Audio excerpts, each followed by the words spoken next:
Question: why did God create the universe? Did He need to? Why did He not do so sooner rather than later? Answer: firstly, it should be noted that as human beings we perceive everything from a human perspective and formulate our views accordingly. To take one example, human beings act out of necessity or desire. We set out to do things because we have certain needs or are compelled. Through some infatuation in ourselves or ill thinking, we foolishly presume to compare God to ourselves and suppose that God acts as we do. Therefore, in asking the above questions, it is of the utmost importance to remember that God is independent of all wants or needs and far beyond our inadequate conceptions. Who is distressed by the creation of the universe? Who does not desire the benefit from gathering in the crops at harvest time? Who does not seek happiness by using the provisions of the world in the best possible way? Very few indeed are those in a most distressful situation who, thinking hastily and carelessly, would express sorrow at being in this world. In their distress, some few have committed suicide, but such people are negligible in number. The overwhelming majority are grateful rather than regretful to be alive, to have come into this world and to be human. Who complains of being cared for in the arms of his parents and being nourished by that love in childhood? Who complains of being a youth during which time the exhilaration of life is felt in the very bones? And who complains, as a mature adult, of having a family, children, and leading to a harmonious life with them? How would we begin to measure the happiness of believers who, even as they are cultivating the seed for the next world, are also ensuring success in this world? The believers are discovering the keys to the gates of ultimate happiness, so they are contented and feel no reason for distress. We truly experience with full consciousness all these diverse kinds of happiness and give heartfelt thanks to the Creator who brought us into being.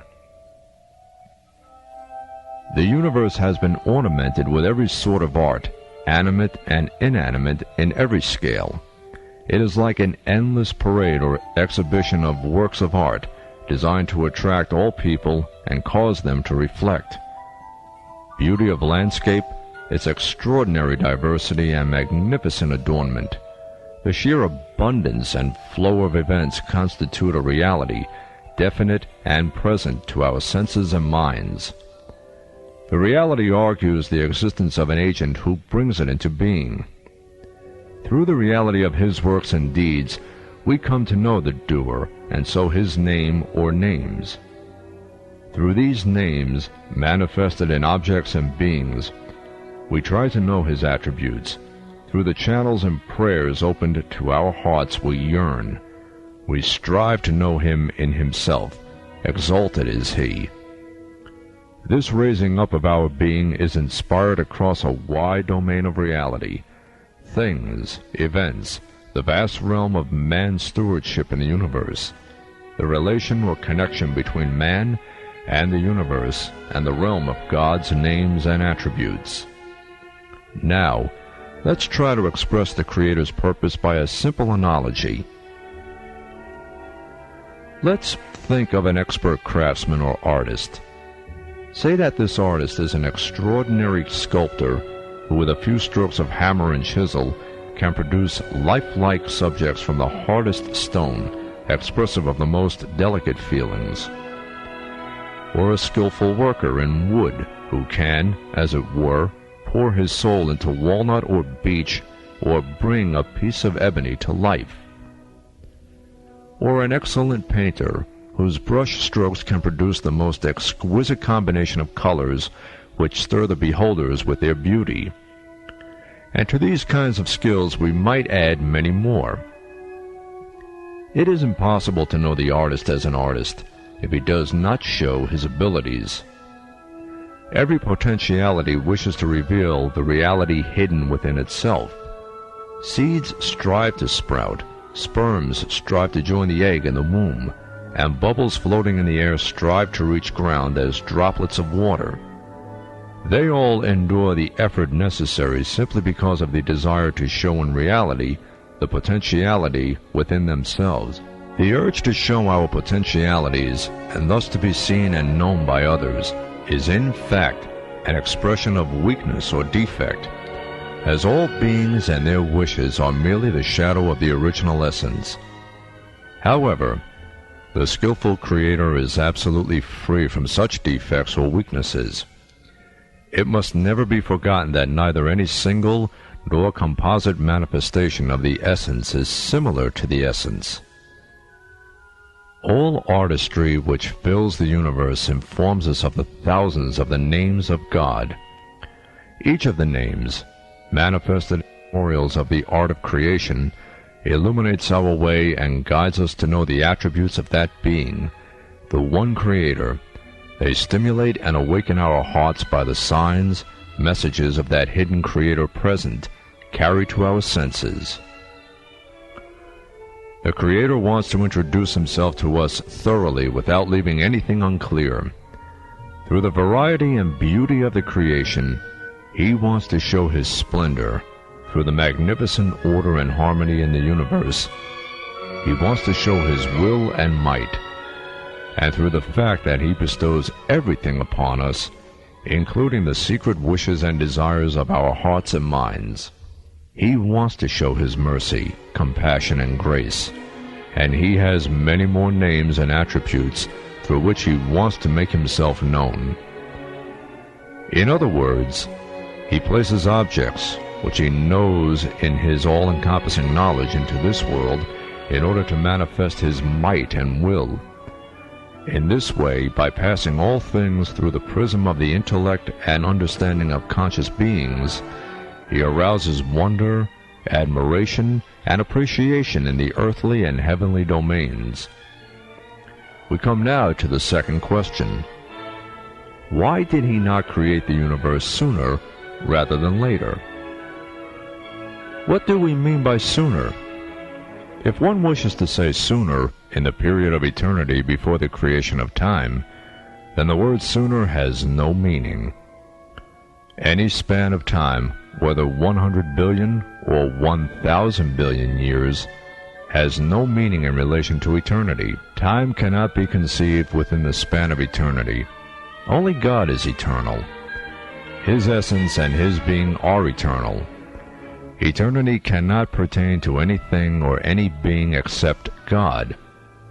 If sooner in the question refers to eternity itself, that means being under no limits of time, which is a necessary prerogative of only His being, His names, and His attributes.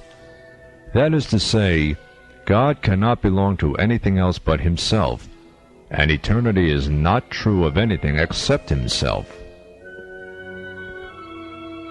Every creation has an unconditioned reality as knowledge within the all-encompassing, all-comprehending knowledge of God. In Tasawwuf, they call these archetypes. We may think of them as potentialities, like a plan or a project. To impute eternity to them is an error of judgment. Indeed, to meddle in such matters is impertinence on our part. If we try to say anything with our limited criteria about the beings or souls which have become embodied in creation, and to expand on questions that are almost considered as part of the unseen or ghaib, it is, in a sense, a failure to realize that we are being impertinent. The whole universe is as the likeness of a little ring thrown onto the desert in comparison to God's kursi, or seat of honor. The kursi is as the little ring thrown onto the desert in comparison to His arsh, or throne. So how is it possible for one to know the owner of this mighty throne, to attempt to say anything about His nature and essence? There are many things which serve as a mirror to His being and His deeds. But God knew Himself before the existence of such things, before He created the universe, without feeling any need for anything. He knows himself, his names, and his deeds. He sees his being and deeds in every realm, whether in the realms of his names or in the physical creation, from the least individual particles of an atom to the largest and most complex combination of them. He knows, and he makes himself known to his conscious servants through the manifestation of his names. He knows himself in a different way, in all realms as a result of his eternal knowledge, but nothing to do with him or about him changes, for among his attributes are those described as the negative attributes, such as that he never eats or drinks, and never has any constraints of time on him. He never alters, and is free of all things. We know and see, within the limits of our present, what he decrees and puts onto the stage for us. But we do not know what happened in the distant past, and cannot reckon what will happen in the future. In the same way, we do not know such matters as the existence of beings in knowledge, the original hidden realities and realms of spirits. Even with all the scientific advancement of our day, we do not and cannot comprehend the depth or extent of the universe, or the physical creation in it, such as the spiral shapes of nebulae, what they signify, their weight in the universal order, and what they shed light on in the dark points of the whole creation. As we do not know much about such things, so we also do not know much about the hereafter. In the face of so vast a mystery, we can only say, "O Maruv, we have been able to know thoroughly neither yourself nor your works. Forgive us."